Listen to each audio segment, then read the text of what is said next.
All right, so what's good, y'all? Welcome back. Today I got a special guest. I have a professional MMA fighter, George the Buzzsaw Martinez. Now he's got his chin way up in the air, and what a gigantic takedown from George Martinez. It looks like Fuller's hurt. It looks like Martinez is stunned, and this fight is over. What's up, bro? How you doing? Good, how are you, bro? Thanks for doing this interview with me. We used to go to high school.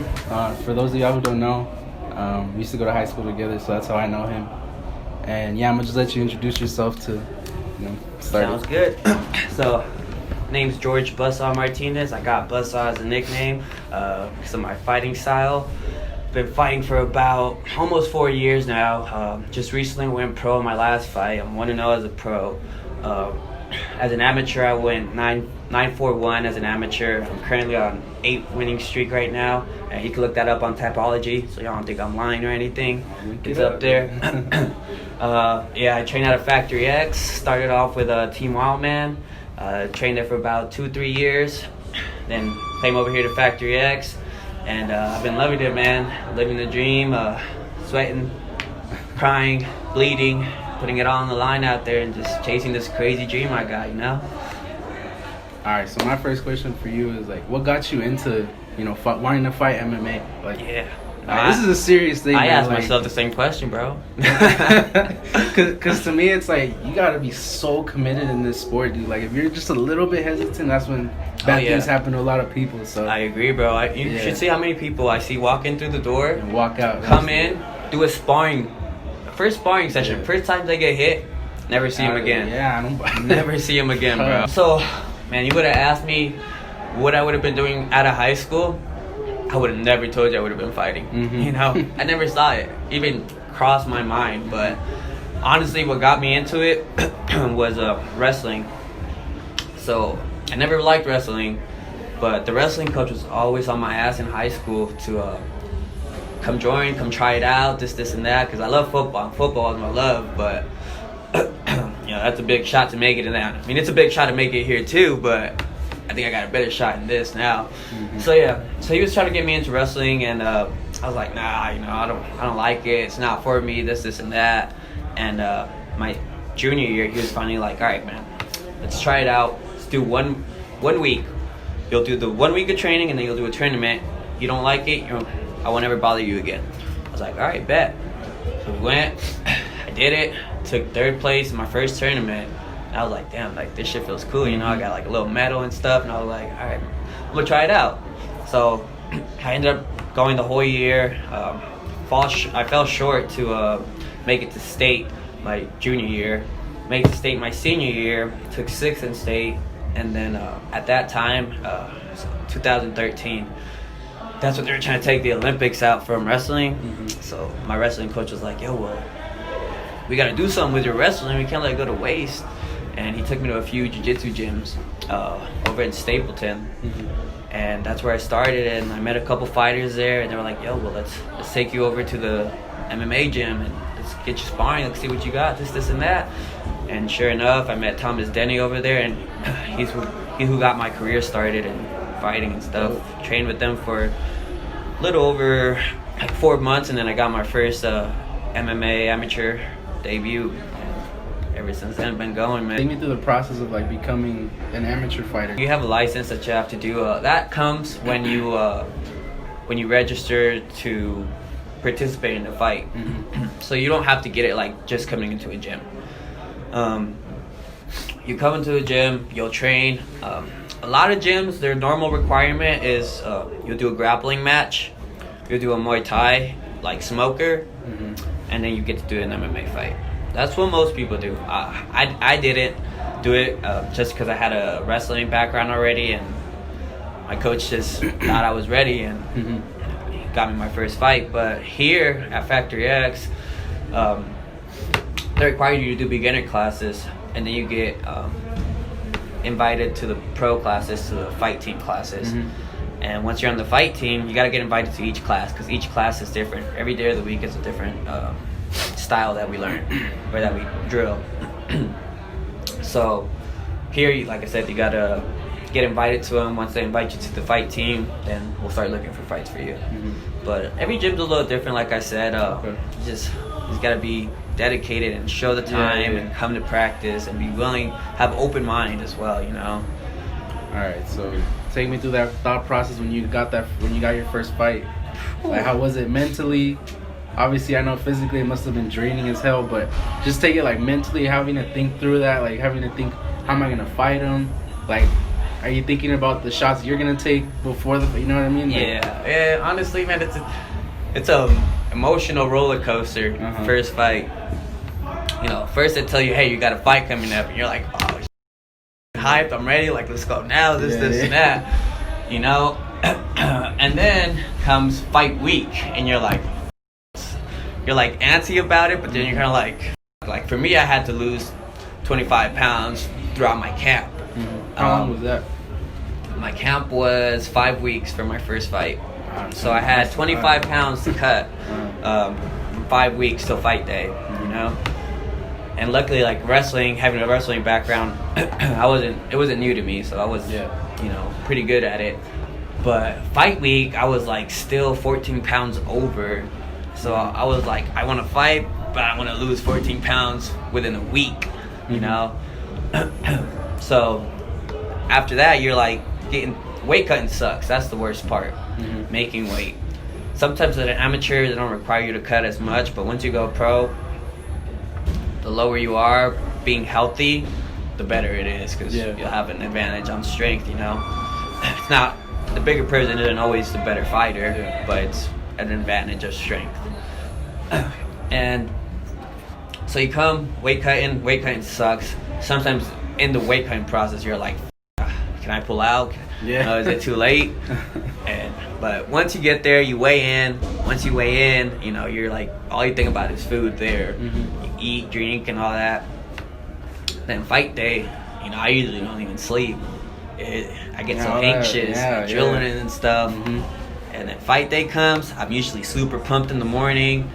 And then when it's time to go to the arena, then I start like, oh, what did I sign up for? Like, my first fight was like, when they put me in the cage, like, I just looked around the whole crowd and I was like, you got in your own head. Yeah, I was like, I literally thought about climbing out the cage and like dipping, you know? I was like, I don't know what the I'm doing, but luckily, my first fight wasn't long. I ended up fracturing his ribs.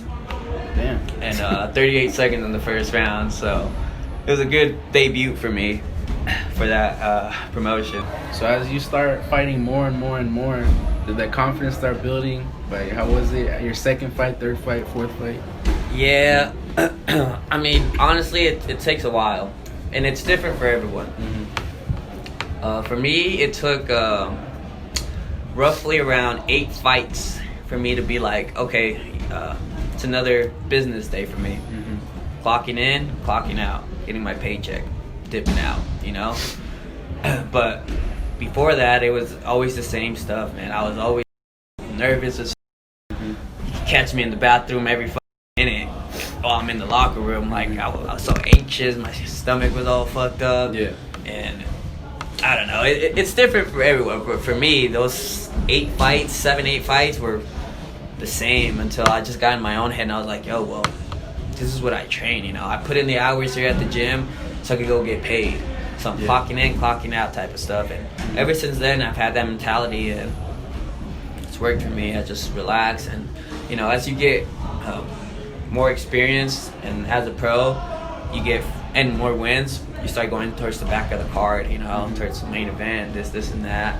So it's, you don't have the anxiety and right off the back. You're like, oh, next, I'm first fight or I'm second fight, you know, like 8th fight, 10th fight, you know. So I get to chill a little bit, sleep, relax, and it's a whole process that you go through. But towards the end, most people adapt to it. Some people don't ever, you know. There's UFC fighters I've talked to that still get nervous and anxious till this day, you know. Take me through your first loss that you took as an amateur. Like, how was it on you, like, confidence-wise? Did you want to give up, things like that?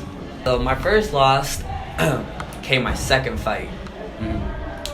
My second fight, I got so in my head because I had sparred this guy before, and I was always like rocking him and beating him up in sparring.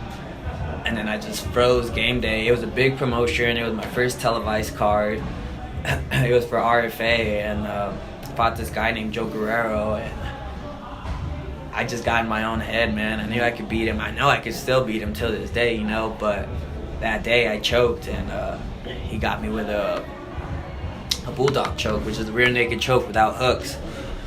And I mean, it was dreadful, you know. Nobody likes losing. Like, you don't train to lose, you know. You're training to win and stuff. So it did affect me a little bit, but I mean, it's either you take it as a loss or you take it as a learning experience, you know. So when you say you got in your own head, do you mean like after your first win, you're feeling yourself like, oh yeah, like I'm here, or was it something else like? Well, I think it had to do more with the fact that I had sparred him before, and I knew I can beat him in sparring. And I was just got too confident. Yeah, and I've had 2 losses, something like that. Okay. 2 losses have come just me getting too cocky, you know. And ever since then, man, I've learned to stay humble, treat every opponent the same way. You know, doesn't matter whether they fought somebody that you beat, they beat somebody that you fought. You know, every opponent's the same to me from that day on. It's always been treat every fighter the same way. You know, I'm not looking for highlight reels. I'm looking to get paid. Luckily, that was as an amateur. Once you go pro, you start 0-0 again. So he's pro now. So hopefully we see him later on in the career. And I was gonna ask you get my revenge. Yeah, man. Right. My MMA debut. I mean, my pro debut was against the guy who I lost. Oh, really? The first time, or just another time? Nope, I lost to him the first time I fought him. He was my 4th or 5th fight. He beat me in the 2nd round with a triangle, and then I just fought him my last fight, and I beat him with a 10-finger guillotine 2nd round. I was gonna ask too, like, would you ever want to fight? You know, would you ever want to rematch with all my losses? Okay. All my losses. Are they all I pro want or you rematches? You know, I don't know if they are all pro. I know a few of them are pro, but I mean, a lot of them know they got lucky with their, because I fought a lot of people in their home crowd, man. I fought a lot of people. Another loss that I got was in New Mexico against a guy from New Mexico who was 5-0, number 1 ranked in New Mexico. I felt like I beat this cat, but again, the judges thought different. And I had people come up to me saying that I won the fight. Like I said, luckily all this shit happened as an amateur, so now as a pro, it's been, I really experienced all this as an amateur. You know, as a pro, like, I know what it feels like to lose. I know what it feels like to have a draw. I know what it feels like to win. So now as a pro, I'm ready for all that. If you had to give advice to somebody wanting to step into this ring, into this life, what are words of wisdom you want to give them? Because I know a couple of people want to because they see it on TV. Right. I can do that, you know what I mean? But like, you know, it's a whole different ballgame. And me just watching you spar, and I know you're just sparring, but like, it's a whole nother level. It's a different type of game, and I know a lot of people are cocky because I fought in the streets. I can do this, I can do that. But like, take me through your like advice you would give to somebody on the streets. Like, hey George, I want to fight, and then what would you tell them? Like, all right, shit. Well, first you gotta have a little bit of crazy like up here. Like, not no normal people just come in here. Oh yeah, I want to get punched in the face for a living. You know, nobody thinks like that. But you just gotta know, if you are signing up for this shit, like, you're gonna get hit. And it's not about how hard you hit, it's about how hard you can get hit. And how hard you come back, you know? Because sparring, that hurts. But real life, we spar with 16-ounce gloves. And for boxing, you know? It's like 4 ounce, right, when you fight? And when we fight, they go to 4. 4 to 6. So it's like different. And we wear shin guards, knee pads, elbow pads. Sometimes we spar in 10-ounce gloves, little MMA gloves. And but even it still hurts. Even headgear, you know, it hurts still, you know. But at the same time, you got to build that condition. Like, you got to get body conditioning, leg conditioning, head conditioning. Like, you got to get used to this shit because you're signing up to do this shit, to get hit, and to hit people. You know, you're not just signing up to hit people; they're also hitting you back. So that's the main thing, man. Is you be prepared to get hit, and be prepared to bounce back from that too. Seeing that you were talking about, you know, getting hit and stuff like that, what's the worst hit you've ever took in your career, ever? You know, in a fight, I think my last fight was probably the worst hit I've got. I got a cut underneath my eye with an elbow. Aside from that, though, all my other fights are just usually little bruises and bumps, you know. I had my nose fractured kind of a little bit in one fight, but it was nothing major. I think the worst one was this, and it didn't hurt. It was just in the way. You know, the blood was all in my face and couldn't see sometimes. But the healing process kind of sucked too, because I didn't want stitches, because I didn't want the little things to be flickering in my eyes. So I told him to glue it, and the glue felt like I had a sticker on my face the whole time, and I just wanted to peel it off. But I've had pretty bad injuries training, which I've broken my forearm. I snapped it right here, went for a takedown, and I threw him up too high, and his hip landed right on my forearm, and I was still sparring, and I was like, it hurts, and I was like, yo, coach, I think I broke it. He's like, it's just a stinger. I was like, all right, and I ended up finishing the round, and as soon as I took it off, the only reason why my arm held in place is because I had my hand wraps. Oh, okay. But as soon as I took that shit off, it just and yeah. So I did this. I dislocated this elbow in a jiu-jitsu tournament, and then just got these ugly ass ears from. Is that just from getting punched a lot? Yeah. So cauliflower is basically breaking your ear, and it fills with blood and pus and all that shit. So you gotta drain it with syringes, and it takes a while. Like, you gotta do it for like every day straight, maybe like three weeks if you're lucky.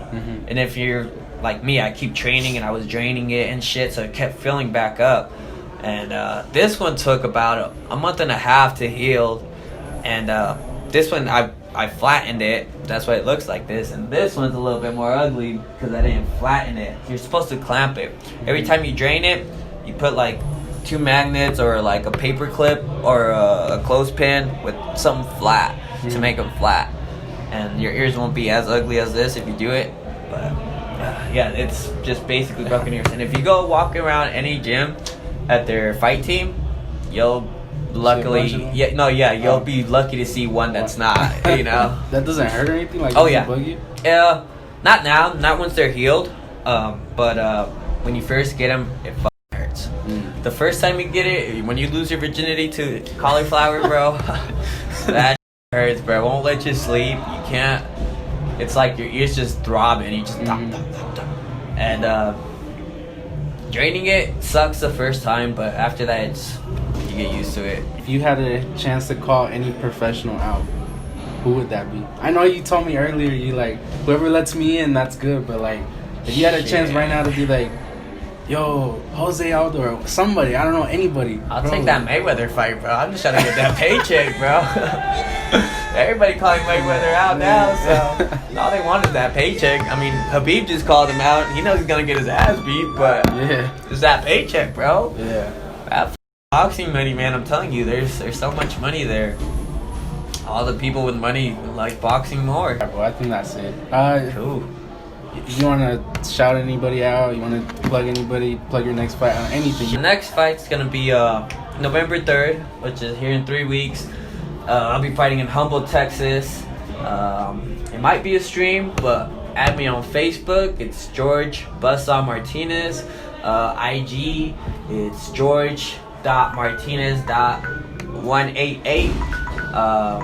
I should pop up if you look up George Buzzsaw Martinez though on IG.